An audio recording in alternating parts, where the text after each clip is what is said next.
For those of you who may be visiting us this weekend, throughout the season of Lent, our parish family has spent time focusing on how we individually and as a community can help those who are materially poor without hurting them. We've formed small faith-sharing groups. We have about 70 parishioners who are involved in these groups. We have flyers inserted in each week's bulletin that invites parishioners who can't participate in a group to go online, to look at the website, Helping Without Hurting, very short videos that speak to what we're trying to do here. And for those parishioners who have been involved, they've learned a lot, but it's also caused us to ask more questions. As I was sharing with the group I met with this morning, it's ironic that this weekend there is a second collection, George, and the second collection is for Catholic Relief Services, which is a Catholic organization that works with those who are materially poor throughout the world. So what we're looking at, the questions that has come up in our groups is that how can we help? We know that there is a need. And what's the best way to help? Because we might think we're helping those who are materially poor. You notice I kept using that word, materially poor. That's something that I've learned in the last 3 weeks. Before that, I would just use the term the poor, those people, our brothers and sisters who are poor.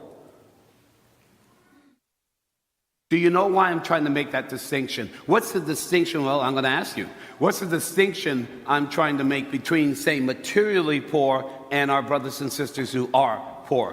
What have I learned in the last 3 weeks? They're spiritually rich. They might be spiritually rich. They could be rich in love. They might have all kinds of gifts, but they don't have the means to utilize those gifts.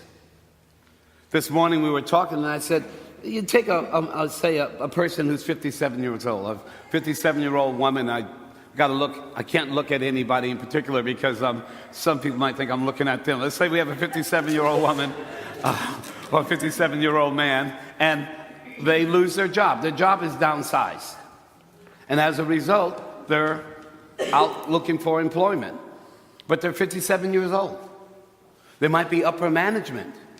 And because they're 57 years old in upper management, the folks who are hiring people might decide not to hire them. Why? Because they can hire a young person right out of college who will work outrageous hours for a quarter of the salary that 57-year-old person would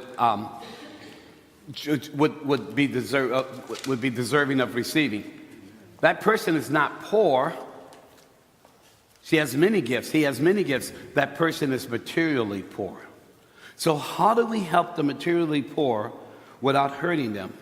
And what I'm coming to, when I'm learning, and hopefully those of us who are participating in the small faith sharing groups are learning, is that we have to realize that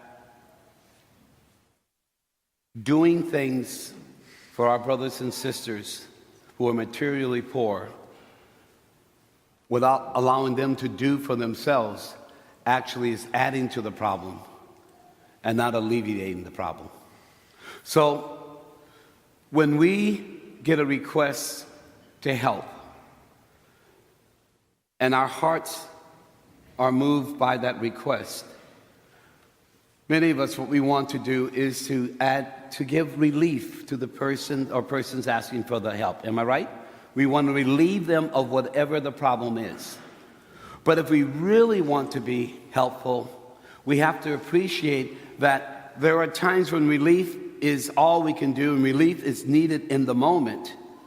But in order to really attack the issues that contribute to material poverty, we have to look at the cause of the poverty. We have to look at how we can help and support those who are asking, not us offering, but asking for help in a way that will help to rehabilitate the situation for them and help to lead them towards development and empowerment. What I've come to learn is that we cannot do this quickly. That in order to help our brothers and sisters who are materially poor, we have to be willing to enter into relationships with them. And when we enter into relationships with them, when there is a partnership, then we can begin to make a difference. But it requires something of us that a lot of Americans shy away from, which is the commitment of time.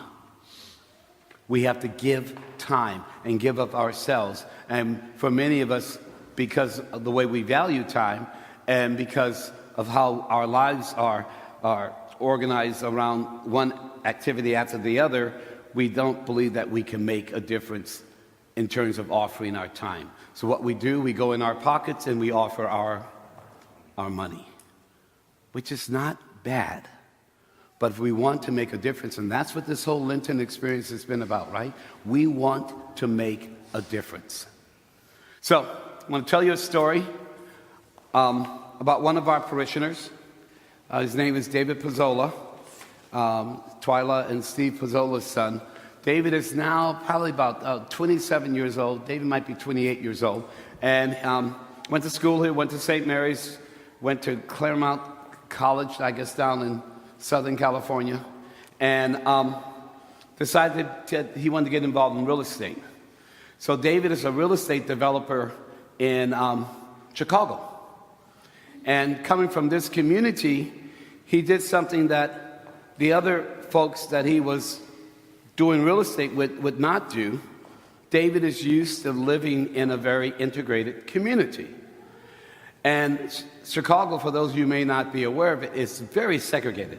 It's a very segregated city. As big as it is, it's quite segregated.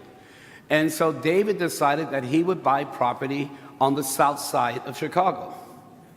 Now, David's Italian, and when he went to Chicago and got involved in that very segregated community, he found out for the first time in his life that he's white.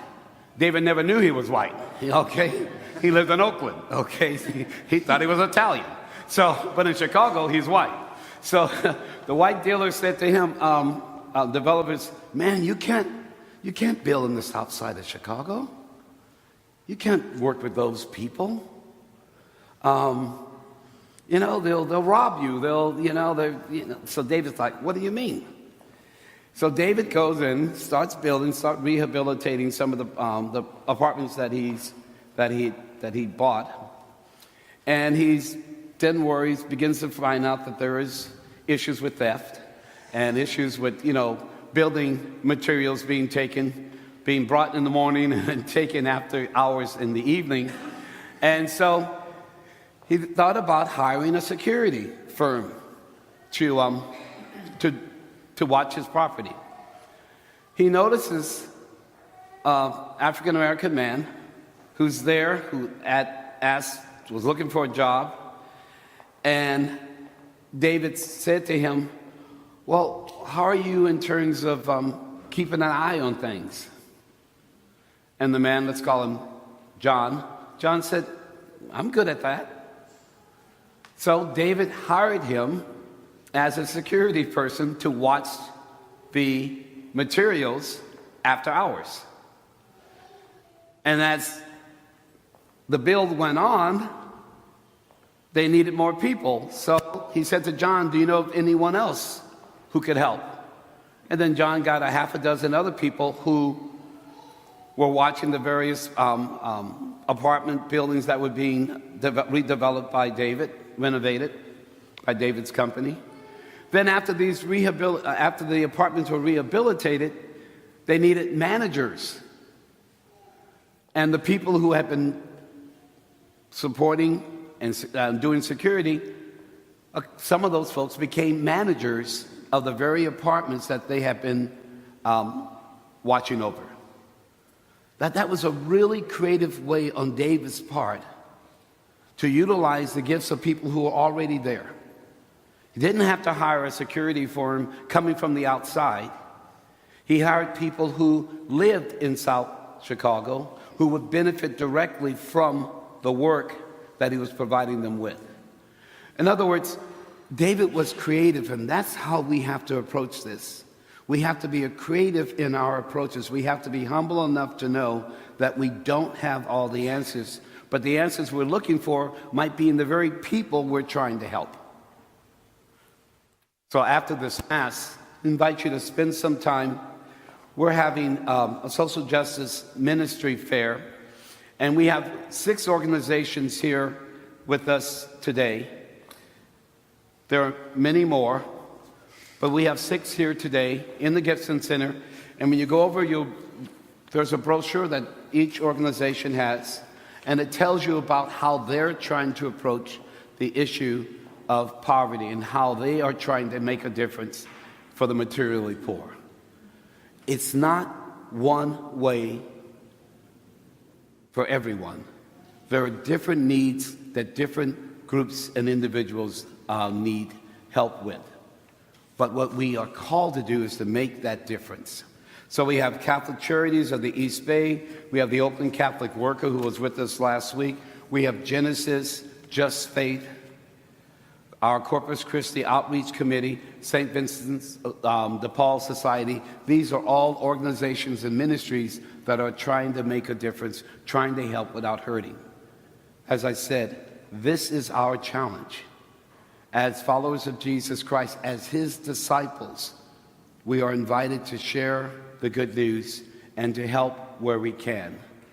And in the experience of helping those who are materially poor, what I think we'll find out is that we'll be helping ourselves. Amen? Amen.